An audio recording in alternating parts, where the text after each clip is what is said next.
Morning guys, mag-open na naman ang pisto ko, magbubukas na naman. Display pa. Guys, display muna ako. Displayhin ko muna ang aking panindahin kasi ako lang nag-iisa ngayon sa pagtitindahin. Dahil ang tindera ko nagde-day off. Bilisan ko ng aking pagdi-display para maaga ako matatapos. Hindi kailangan ko maaga para makita ng mga customer ang aking mga paninda. Bali dito sa aking pagdi-display, binibilis-bilisan ko na. Ang una ko na mga crib sheet ng mga bibi, higaan ng bibi yan guys. Dati wala akong hilig sa pagninegosyo, gusto ko lang magtrabaho para araw-araw may income.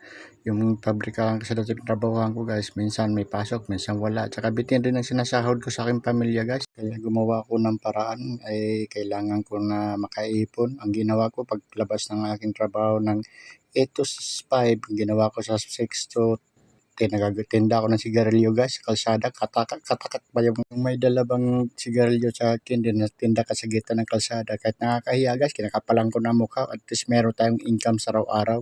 Yung 5 oras pagtitinda ko sa kalsada, minsan nakakumita ako ng 1K.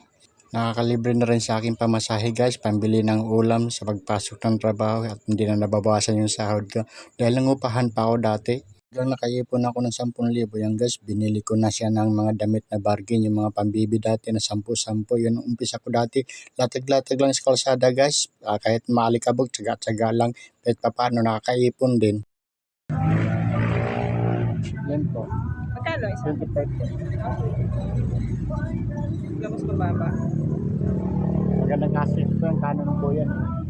Mayroong bargain yan, hindi kami kumukuha. Nakahanapin ako ng pwesto dati guys, maliit lang, upa ko is 1.5 pero tinagaan ko na siya kahit masungit yung may-ari. Pagdating ng December guys, kumita rin ng papaano yun, nakahanap ako malaki-laking tindahan. Inumpisahan ko na guys sa paghanap ng aking panindaw.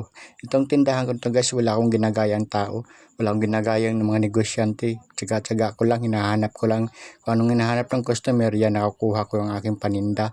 Kaya nakukumpleto ko na guys, kumpleto ko yung mga pambibi ko simula sa panganak hanggang sa paglaki ng mga bata. Ang hirap magnegosyo sa Pilipinas na, sabi nga nila pag may McDo, may Jollibee. Ang dami nang gumagaya ng paninda.